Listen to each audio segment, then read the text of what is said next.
चलिए बात करेंगे मर्डर के बाद बुर्के में सोनम की। राजा रघुवंशी मर्डर केस से जुड़ी बड़ी खबर आ रही है। वारदात के दिन यानी 23 मई को सोनम ने अपना पहचान छिपाने के लिए बुर्का पहना था। यह खबर जांच के दौरान सामने आई और सूत्रों के हवाले से यह खबर आ रही है कि सोनम ने अपनी पहचान छिपाने की, सबूत छिपाने की नई कोशिश की। जी हां, कई कोशिश की थी उसने।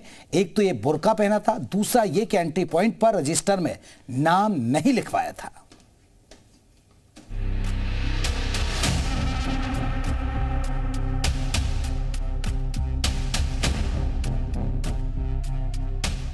इंदौर की रहने वाली सोनम रघुवंशी पर अपने बॉयफ्रेंड के प्यार का ऐसा जुनून सवार था कि वो हर हाल में राजा को मारना चाहती थी।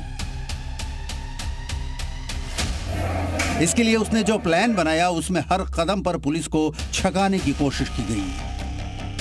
हर कदम पर एक नया खेल रचा और चक्रव्यूह बनाने की नाकाम कोशिश की। लेकिन उसकी हर चाल और राज से अब एक एक कर पर्दा उठने लगा है।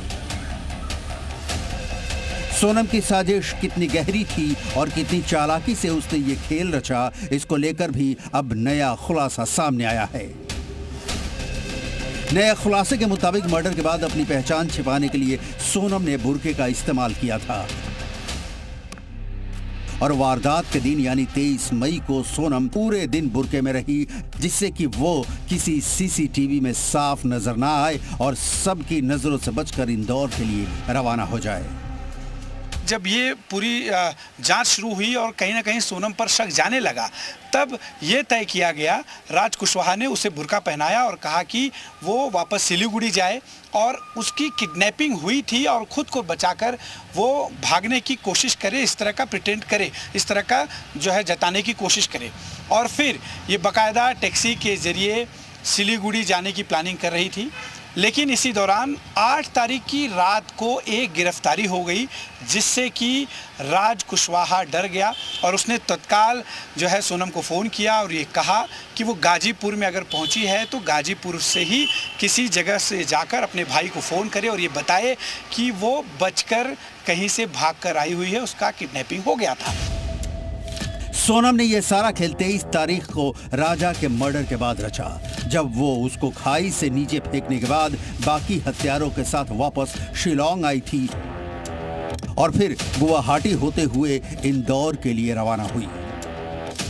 सोनम के शातिर प्लानिंग यही तक नहीं थी, उसने ये प्लान इतना फुल प्रूफ बनाया कि ज्यादातर टूरिस्ट जगहों पर उसने रजिस्टर में अपने नाम की एंट्री तक नहीं की।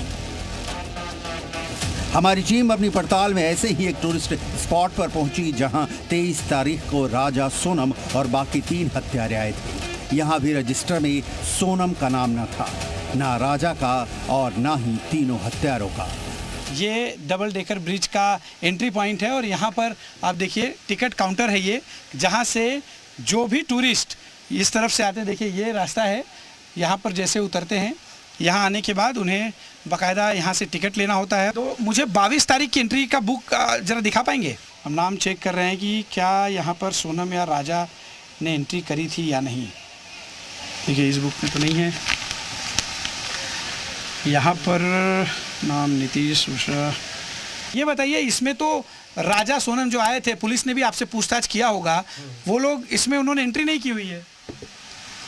एंट्री तो किया, लेकिन यहाँ में पता नहीं, लेकिन हम तो इधर में नहीं था, दूसरा है, लेकिन ये साइन किया कि नहीं यहाँ में। अच्छा। लेकिन हमको तो पता नहीं है। सोनम इससे पहले एक रात जहां राजा के साथ रुकी थी, उसी के पास ही बाकी हत्यारों के भी रुकने की व्यवस्था रखी गई थी। ये होम स्टे भी राजा, सोनम के सामने था और इधर भी एंट्री में सिर्फ आनंद ने अपना नाम रजिस्टर किया था। ये जो है सिप्रा, जो दूसरा गेस्ट हाउस है, उस तरह मैं आपको दिखा दें, जहाँ पर इस होम स्टे में राजा और सोनम रुके थे। और ये पहली मंजिल पर हम खड़े हैं, जहाँ से राजा और सोनम की हर मूवमेंट पर इन तीनों ही व्यक्तियों की नज़र थी, इन तीनों ही आरोपियों की नज़र थी। आनंद जो है, जिसने अपना नाम इसमें मेंशन किया है, करीब 5:30 बजे के आसपास सोनम 5:30 से पौने 6 बजे के आसपास, जैसा हमें सिप्रा जो है होमस्टे से पता चला, निकले थे और करीब 6:40 पर ये तीनों आरोपी निकले हैं।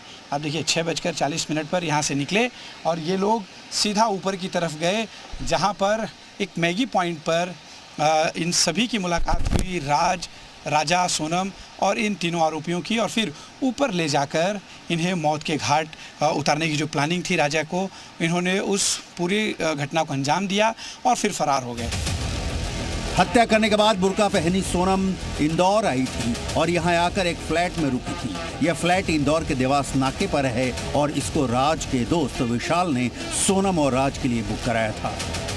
और राजा की हत्या के बाद सोनम 25 से 27 मई के बीच यहीं रुकी थी।